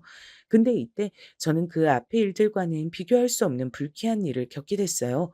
어머니가 아예 대놓고 요구사항을 제출하셨거든요. 응, 지연이 바쁘니? 잠깐 통화 좀 되지? 네, 어머니 괜찮아요. 점심시간이니까 말씀하세요. 지금 너랑 창현이가 신혼집 알아보고 있다며?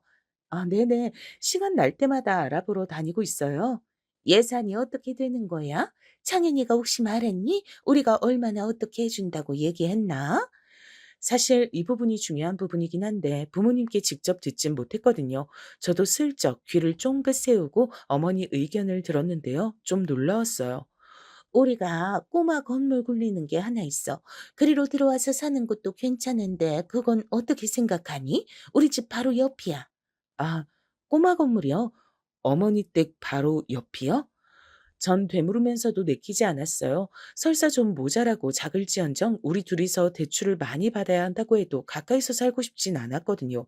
아무리 제가 결혼 초짜 세댁이 될 예정이긴 했지만 시댁 근처에서 사는 건 상상도 안 해봤어요. 몇 번 겪어본 어머니는 이미 충분히 저에게 필요하게 느껴졌거든요. 저흰 지금 직장이랑 가까이 다녀야 해서 아마 그쪽으로 가긴 쉽지 않을 것 같아요, 어머니. 너는 교사라서 얼마 안 있으면 또 옮겨 다니고 그래야 되잖아. 그리고 창현이 직장은 여기서 가까워. 어차피 넌 이사 다녀야 되니까 신혼초랑 아기 낳을 때까진 여기서 좀만 불편하게 다녀도 되지 않아? 나이 젊은데 뭐가 걱정이야? 네? 어머니 댁에서 저희 학교까진 출퇴근 거리가 꽤 되는 편이라서 전 이 학교에 그래도 4년 정도는 있을 상황인데 그건 너무 부담스러울 것 같아요. 근데 여기서 어머니는 조금 말실수를 하셨고 그게 저를 무척 언짢게 만들었어요. 지연아, 네가 뭘 좀 모르는 것 같아서 얘기해 주는 거야. 나 절대 꼰대나 진상 시어머니 아니다. 요즘같이 먹고 살기 힘든 때 우리처럼 그 작은 꼬마 빌딩이라도 갖고 있는 건물주가 흔한 거 아니야. 너 진짜 여유 있는 집에 시집 오는 거라니까. 아, 네. 네. 아, 그런 것 같아요, 어머니. 되게 떨떠름한 얘기 아닌가요, 솔직히? 왜 본인의 재산을 갑자기 무기로 삼아서 저한테 가까이 살려고 강요하시는지 모르겠더라고요. 이때부터 저는 눈에 띄게 거부감이 들기 시작했지만 어머니의 말씀을 대충 다 들어드리긴 했어요. 그래서 니네 집은 어디에 얻으려고 그러는데? 그러지 말고 다음에 갈 땐 나랑 같이 다니자. 니네가 뭘 알겠니? 지금 저 건물 사게 될 때도 다 내가 노력한 거야. 네 시아버진 한 게 하나도 없다니까. 어휴, 이 와중에도 본인 부부 얘기하면서 한탄을 하시니 제가 왜 이런 쓸데없는 정보를 알아야 되는 걸까요? 하지만 저도 정말 예의상 초반에 한 번 정도는 피하기가 좀 그래서요. 남친과 같이 나란히 어머니랑 집을 알아보러 갔어요. 근데 이때 남친조차 민망해하는 상황이 생겼으니 전 본격적으로 어머니가 싫어졌답니다. 어머, 여기 녹물 나오는 것 봐. 니네 이런 거 잘 봐야 돼. 세상에, 이 집이 얼마라고요? 이 정도 평수에? 어이구, 진짜 못 살겠다. 이런 집 줘도 안 가져. 하하, 어머니가 기준이 많이 높으신 편이네. 여기 신혼부부들이 많이 와요. 이 옆집도 어제 계약하고 갔고요. 아이, 진짜? 그 말을 믿으라고요? 이런 집을 내가 쫓아가서 말려야겠네. 이러니 가운데로서 우리도 짐땀을 빼게 됐고 이후로는 저도 부담이 됐어요. 집을 미리 알아보긴 해야 되는데 어머니 모시고 번번이 다니기도 좀 부담되는 것 같아. 우리끼리 알아본다고 말씀드릴게. 내가 말씀드릴게. 아니야. 어머니가 나한테 얘기하신 거니까 이건 확실히 해둘게. 저는 이제 어머니랑 관계에서 제가 직접 전하고 싶은 게 생겼어요. 뭔가 더 끌려다니고 싶지 않았거든요. 근데 이게 화근이 되어 우리 결혼에 있어 큰 영향을 끼칠 줄 누가 알았을까요? 니네끼리 다니겠다고? 안 되겠다. 물가에 내놓은 어린애들 같아서 원. 있잖아. 사진이라도 좀 찍어서 보내줘라. 입구부터 해서 하나하나 다 찍어서, 알지? 어머니가 참견하시는 범위는 점점 넓어져만 갔고 이미 우리 안에 들어와 계시는 느낌이었어요. 하나하나 다요, 어머니? 그래, 내가 뭐 다 한 것 때문에 그러겠어? 니들 사기당할까 봐, 손해볼까 봐 그러는 거지. 그래서 어른이랑 같이 다녀야 되는데 말이야. 저는 슬슬 스트레스를 받게 됐고요. 결혼 준비 과정에 대해 엄마에게 띄엄띄엄 말하게 됐어요. 에? 뭔데 그렇게 열심히 따라다닌대? 결혼을 본인이 하는 게 아니잖아. 집도 굳이 왜 시댁 근처에서 살아야 돼? 그 집 안 들어간다 그래. 내가 그렇게 열심히 말했지만 안 받아들이시기로 작정하셨나 봐. 나 너무 답답해, 엄마. 어떡하지? 좀 그렇다. 시어머니 자리가 벌써부터 그렇게 유난이어서 어째? 아직 결혼도 안 했는데 선입견 생기려고 하네. 엄마는 이때부터 좀 안 좋게 보셨고요. 어머니는 갈수록 저한테 연락하는 빈도수가 올라가게 됐어요. 그리고 뭐가 그렇게 서운하신 건지 누가 보면 결혼한 지 이미 한 몇 개월 된 며느리인 줄 알겠어요. 지연아, 지금은 니네가 소꿉놀이 준비하는 기분 들고 좋지만 인생이란 게 그렇지가 않아. 난 니들이 못 해본 경험이랑 고생 다 해보면서 지내왔고 이럴 땐 어른 말 들어야 해. 왜 저번에 마지막으로 다녀온 집은 아직도 사진이 없니? 꼼꼼하게 찍어서 보내라니까. 그거 창현 씨가 찍어둔 거라 본인이 보내겠다고 했어요, 어머니. 제 핸드폰으로 찍은 게 아니라서. 어머, 그럼 바쁜 애 보고 그거 보내라고 한 거야? 그러지 말고 네가 찍었어야지. 창현이가 회사에서 일하랴. 무슨 정신이 있니? 아, 일단은 알겠습니다. 저는 점점 짜증이 나서 이걸로 남친에게 싫은 소리를 자꾸 하게 됐어요. 이 사람도 처음엔 곤란해하더니 불만이 반복되니까 자기도 스트레스를 받더라고요. 자기도 알잖아. 내가 몇 번이나 엄마한테 안 된다고 말하고 뭐라 했던 거. 이 이상 더 뭐라 그래? 엄마 심지어 어제 나한테 우울하다 그러더라. 응? 뭐가? 어머니가 우울하실 일이 뭐가 있어? 엄마 입장에선 그럴 수 있는 거 아니야? 하여간 몰라. 이건 나도 답답한데 아들 뺏기는 기분이래. 세상에, 그걸 대놓고 말씀하셨다고? 남친은 이때 말을 좀 아끼는 분위기였지만 전 이 상황이 얼마나 심각한 사태인지 상견례 때 알게 됐답니다. 어쩌다 상견례까지 분위기가 이어졌는지 저도 기억이 안 나요. 아무래도 결혼한단 말이 나왔으니까 양가 어른들끼리 준비해서 알게 된 거고요. 근데 이게 상견례 하루 전날 예비 시어머니란 사람이 예비 며느리한테 보낼 문자인가요? 지연아, 난 좀 너한테 서운한 게 많다. 우리 창현이나 나나 네가 신경 쓸 게 많은데 놓치는 게 너무 많은 느낌이야. 결혼 너무 서두르지 않는 게 좋을 것 같아. 아니 무슨 사춘기 애들도 아니고 갑자기 이렇게 기분이 확확 바뀌어서야 어떡하나요? 제가 다 불안해서 신경이 쓰이더라고요. 전 하루 전날 받은 문자로 무척 불쾌했지만 남친과 둘 다 예민하고 날이 서 있었거든요. 그래서 굳이 말로 꺼내지 않고 조용히 이날 고급 한정식 집에 다 같이 얼굴을 봤어요. 이제서 말하는 거지만 이때 엄마가 힘든 몸을 이끌고 오셨어요. 솔직한 마음으로 제가 기왕 결혼을 할 거면 당기고 싶었던 이유는요. 저희 엄마가 많이 아프셨거든요. 남친도 이때가 되어서야 알고 많이 놀랐어요. 뭐 어머니가 저기 장모님이 암이시라고? 그럼 벌써 항암 치료를 몇 번이나 하신 거야? 그래서 엄마 머리도 밀어둔 상태고 살도 많이 빠져 있어. 얼굴 색도 나쁘고 그래서 화장도 하고 신경 많이 쓰고 간대. 그냥 알아도 모른 척 해줘. 결혼할 사이니까 이것저것 숨기고 싶지 않고 숨길 일도 아니니까 말하는 거야. 어른들께는 굳이 말 안 했으면 좋겠다. 괜히 걱정하시니까. 이렇게 말하면서도 저는 과연 저 시어머니가 어떤 반응을 할지 궁금은 했답니다. 남친도 이때만큼은 너무 불안했어요. 우리 엄마가 또 쓸데없는 말로 폭주하면 안 되는데 그냥 짧게 만나고 헤어지는 게 나을 것 같아. 괜히 코스 요리집 와 가지고 시간만 길어지네. 남친의 이 예감은 적중했어요. 어머니는 초면에 인사하고 물을 한 잔 드시더니 대놓고 이렇게 말씀을 하신 거예요.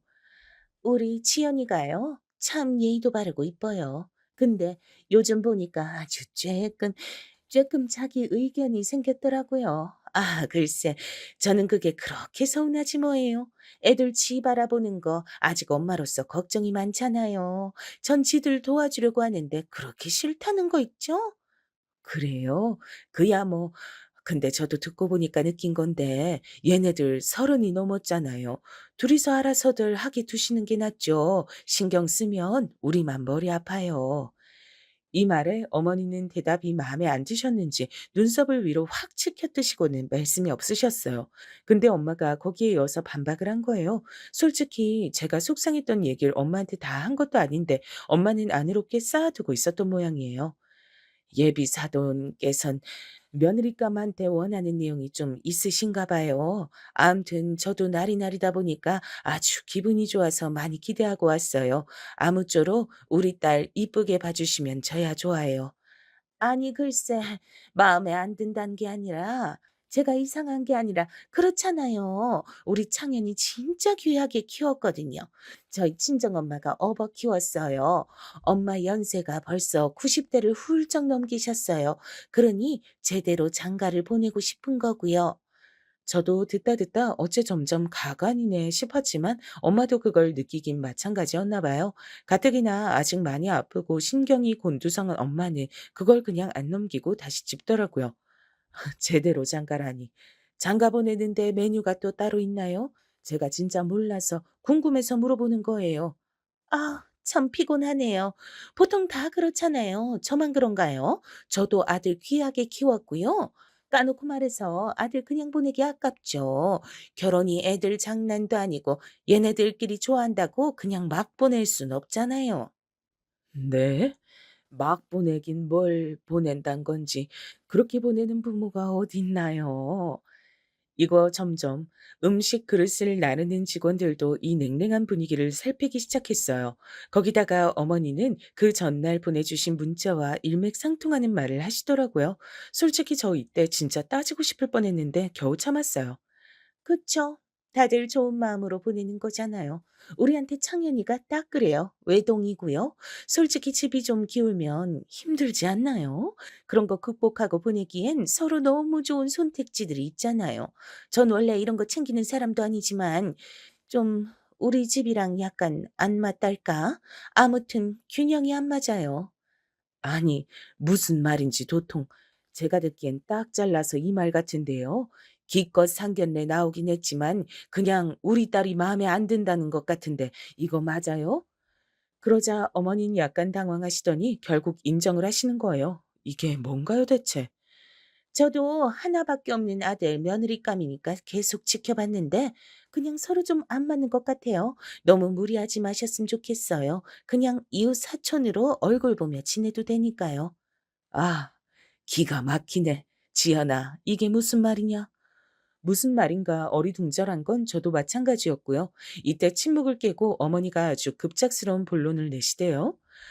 저는 우리 아들 좀 지원 빵빵하게 해줄 집이 필요해요. 우리 아들 직장 이동 편도 많고 암튼 그래서 전 우리 집 옆에 살길 바랬는데 지연이가 싫다잖아요. 솔직히 우리 남편 급여가 많은 편이라 해도 어디까지나 계약직이었고 변덕이 좀 있는 편이긴 해요. 근데 어머니는 아예 작정을 한 사람처럼 슬슬 조건을 풀어두시더라고요.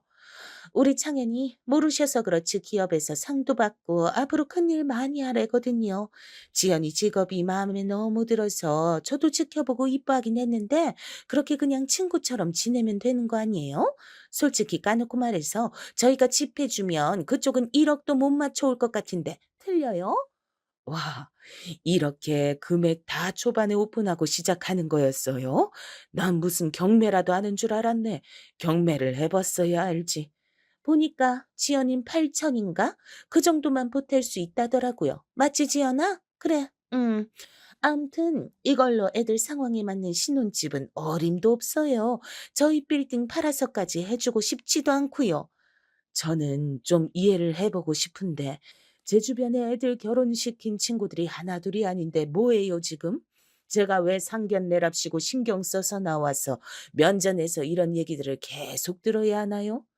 그게 좀 그렇잖아요. 이거 그냥 끝낼 얘기 같지 않아서 말 나온 김에 그냥 다 던질게요.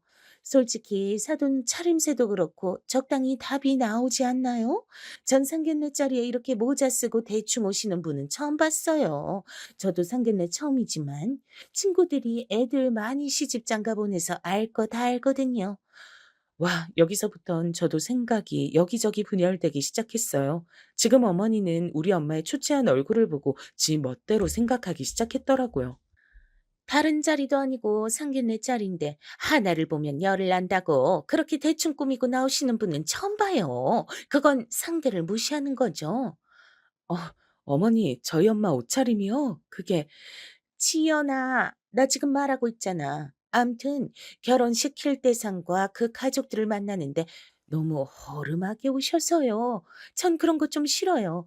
외모 갖고 판단하는 게 아니고 사실 이것만큼 빠르게 전달되는 게 어딨나요? 저는 이때부터 이 결혼은 안 되겠구나 하는 직감이 왔어요. 어머니뿐 아니라 저도 이제 진저리가 나서 하기 싫어졌으니까요. 저는 구구절절 자세하게도 상황을 설명한 것 같네요. 더 할 말은 없고 틀린 말 못하는 성격이니까. 사돈, 아니 그쪽에서 이해를 좀 해주세요. 우리 엄마는 이날 나름 좋은 옷들을 골라서 잘 입고 간 편이었는데 온통 명품으로 도배하고 머리까지 뽕을 놓고 온 어머니는 전혀 이해가 안 되겠죠. 저는 저 역시 할 말은 하고 싶어 어머니께 엄마의 병에 대해 말을 했지만 전혀 요동치 않으셨어요. 어머, 저런, 그러게요. 큰일을 겪으셨네요. 일부러 차름 신경을 안 쓰시는 건 아닐 테고, 뭔가 이상하다 싶었어요. 근데 그런 거 다 떠나서 우리는 창현이 좀 지원해 줄 집이 필요해요. 지연이네는 제가 딱 봐도 그러기엔 무리예요. 그럼 우리 좋게 헤어집시다. 저희 먼저 갈게요. 그런데 이때 엄마가 힘겹게 저를 손짓했고 저들을 부르라고 했어요. 정확히 말해서 저들이 아닌 저희 시어머니요. 어머니, 잠시만요. 엄마가 하실 얘기가 아직 남으셨대요. 그러자 엄마가 바로 어머니를 향해 작지 않은 소리를 던졌답니다. 남의 집 귀한 딸 품평이 하듯이 하나부터 열까지 다 뽑아놓고선 우린 그런 기회도 안 줘요? 세상에, 이런 거 따지려고 그런 게 아니고 일단 거기 멈춰봐요. 제 이야기도 좀 들어보세요. 엄마는 씩씩거리면서 가뜩이나 몸도 안 좋은데 숨을 몰아쉬면서 말했어요. 이유가 고작 그거라고요? 내가 오늘 옷차림이 남루해서 별거 없는 빈털터리 거지 집안으로 보이나 봐요. 와, 저기요, 아줌마. 이 말에 저도 남편도 어머니도 아버님도 동시에 눈이 번쩍 띄었어요. 나 진짜 어이가 없어서 그쪽 그 꼬마 빌딩이는가 뭔가 있는지 나도 잘 알겠다고요. 근데 그걸로 뭘 알 수 있어? 투자는 제대로 하고 있고? 진짜 웃긴다. 나도 건물 있는데 이거 귀에 꽂히기나 하겠어요? 엄마는 급기야 똑같은 눈높이에 맞춰 아주 유치하게 이렇게 말을 하시더군요. 나 이런 거 진짜 싫어하긴 하는데 그쪽에 꼭 인증을 해주고 싶네요. 우선은 나도 돈을 피같이 아끼는 사람이라 사위 따위 굳이 지원해주고 할 생각은 없지. 근데 사위가 이쁘게 굴면 해줄 생각도 있는 거고요. 나 이제 저쪽으로 건너가서 머리 해야 되니까 먼저 일어날게요. 의미 없는 대화 해봤자 입만 아프지 원. 그런데 엄마는 이때 낑낑대면서 자리에 일어났어요. 있잖아요, 아줌마. 이제 사돈도 뭣도 아닌 사이니까 내가 말 좀 편하게 할게. 그 말본새를 좀 잡아 뜯어 고치고 싶어서 말이야. 여차하면 그쪽도 존댓말 기분 나쁨 쓰지 말고 예의 차려 반말하든지. 어디서 지금 그 거지 같은 꼬마 건물 갖고 갑질이야? 뭐야? 내가 지금 뭘 들은 거야? 아줌마라고요? 그리고 지금 나한테 반말했어요? 예, 지연아, 안 되겠다. 나 진짜 짜증나서라도 여기 인증을 좀 해줘야겠어. 지금은 안 되지? 음, 그러지 말고 주말 지나고 나서 얘기하던지. 여기서 엄마는 제 말을 탁 자르고 성큼성큼 부동산 얘기를 꺼내더라고요. 이건 진짜 최악의 결말인데 말이에요. 있잖아. 나도 그 짝이랑 똑같이 건물주거든. 근데 그 빌딩 얼마나 해? 한 40억대라도 되나? 내 건물은 200억대야. 지금 땅이 있고 그쪽이 원하면 얼마든지 서류로 확인도 시켜줄 수 있어. 어떻게 생각해? 갑자기 본인을 붙잡고 무섭게 말하는 우리 엄마를 보며 어머니는 약간 놀란 기색을 하더라고요. 아휴, 이게 뭔 말인지. 됐어요. 더 섞이고 싶지 않네요. 근데 엄마는 여기다 빽 소리를 질렀어요. 우리 딸 통해서 보내줄 테니까 꼭 봐요. 제발. 반드시 보고 그거 보고 배 아프고 아쉬워하면서 먹고 떨어졌으면 좋겠네. 나라면 내가 그쪽이면 아쉬워서 분해 터져가지고 이따위로 말한 내 입 때문에 발등 찍고 잠을 못 잘 거야 정말. 확신에 차서 말하는 우리 엄마를 보며 어머니는 뭔가 조금씩 불안해 보였어요. 아유, 뭐라는 거야? 창윤아, 아빠 차 어디 있니? 나가보자. 그런데 이때 갑자기 아버님이 짜증을 확 내시더군요. 아버님만 놓고 보면 저에겐 나쁘지 않은 시댁일 수도 있겠어요. 야, 당해도 어쩜 이런 개망신을 당하냐? 이러니 내가 주말 부부라고 앉았지. 창피하다, 창피해. 뭐라고? 아, 이 인간이 미쳤나? 당신까지 왜 이래 정말? 당신 눈으로 보고 있으면서 나한테 물을 일이야? 이게 뭐야? 멀쩡히 장현이 장가 보내려고 와가지고 이렇게 개판을 쳐놨잖아 당신이. 몸도 아픈데 무리해서 왔다는 사람을 갖다가 아주 상면박을 주질 않나. 당신 이러다 벌 받아. 아니 엄한 장현이가 엉망진창되는 거야. 뭐라고? 당신이 뭘 알아? 창현이 내가 붙들고 끼고 키웠는데 자식 좀 잘 보내자는 게 그렇게 잘못됐어? 여기서 남친은 머리를 쥐어 싸매고 고개를 크게 돌려댔고 전 그냥 이날 엄마를 따라 나가버렸어요. 안 그래도 지쳐버린 우리 둘 앞에 어머니가 이렇게 던진 돌멩이는 더욱 아프게 우릴 때렸답니다. 다음날 오전에 순전히 저에 대한 미안한 마음 때문인 건지 아님 우리 엄마가 굳이 집에서 사진까지 찍어보낸 땅 관련 서류들을 보고 마음이 동한 것인지 남친과 어머니는 집 앞으로 찾아왔어요. 제가 볼 때는 너무나 구질구질한 그림이라 그냥 안 보고 싶었지만 뭐라 하는지 궁금했는데요. 남친은 결국 이러니 저러니 해도 자기 엄마 편이더라고요. 지연아, 우리 엄마가 좀 경솔하게 말을 했어. 내가 다시 사과할게. 지난 일은 우리 조금씩 놓칠지라도 그렇게 가자. 어? 그 말은 결혼 준비 다시 하자는 얘기지? 미안하지만 난 그렇게 안 할래. 결혼 생각 없으니 돌아가죠. 어머니, 아니, 저한텐 이제 어머니가 아니시니까요. 저 마음에 안 들어 하셨잖아요. 돌아가 주세요. 예, 지연아, 이렇게 전화로 말하지 말고 우리 얘기 좀 들어줘. 집 앞에 찾아왔는데 사람을 들여보내지도 않고 이렇게 하는 경우가 어딨어, 어? 하지만 그러거나 말거나 저는 문 안 열어주고 그들이 밖에서 20분 남짓 기다리는 걸 창밖으로 보고만 있었죠. 결국 지쳐버린 어머니는 투덜대면서 본인 아들 차를 탄 채 그대로 사라졌어요. 뭐 어쩌겠나요? 결혼 상대 중 한 명이라도 싫다고 하면 못하는 거죠. 그러고 이 결혼은 무산됐고 사실상 상견례 직전까지 마음에 드는 집을 못 구한 게 되려 복이 됐네요. 거의 기존 결혼해서 동거 시작한 커플들처럼 우리의 터지를 만들어갈 예정이었거든요. 그랬다면 상견례 무산되고 집도 나누고 어쩌고 하느라 더 골치 아팠을 테니까요.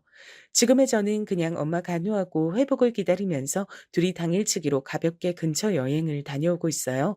남편은 그날 뒤로 한 달 가까이 매달렸지만 부모님들끼리 들이받은 거라 희망은 조금도 없었어요. 결국 지쳐서 나가 떨어졌지만 아직까지도 미련 그득한 문자를 보내오네요. 뒤늦게 우리 엄마 건물 서류 보고 어머니가 시키기라도 한 건지 본인의 순수한 마음이 동한 건지 모르지만 저는 이미 정이 다 털리고 또 털렸어요. 어떤 의도인지 생각도 하기 귀찮을 만큼 그쪽에 마음이 없는 거죠. 전 이렇게라도 결혼 시집살이를 조금이나마 체험한 셈이 됐고요. 좌우지간 다신 이런 경험을 하고 싶지 않네요. 멋모르고 결혼하려다가 파혼에 치달았고 나름 얻은 게 많다고 생각해요. 정말이지 결혼은 여러 실이 꼬이고 꼬여 엉키지 않고 잘 맞물려야 가능한 것 같네요. 일찌감치 진상 시어머니와 줏대 없는 남편감을 거를 수 있어 다행이에요. 파혼이란 게 절 딱히 주눅들게 하지 않고 새로운 출구가 되어 주었기에 한동안은 제 인생에 집중해서 살아가 보려고 해요. 엄마는 막상 본인이 너무 심하게 나갔나 약간 걱정은 하시지만 다시 돌아가도 저는 그런 엄마를 지지해 주고 싶어요. 진짜 우리 예비 시어머니는 안 될 인간 중 하나였고 저에게 엄마는 너무 소중하니까요. 그럼 여기까지 들어주셔서 감사하고요. 모두 모두 건강하세요.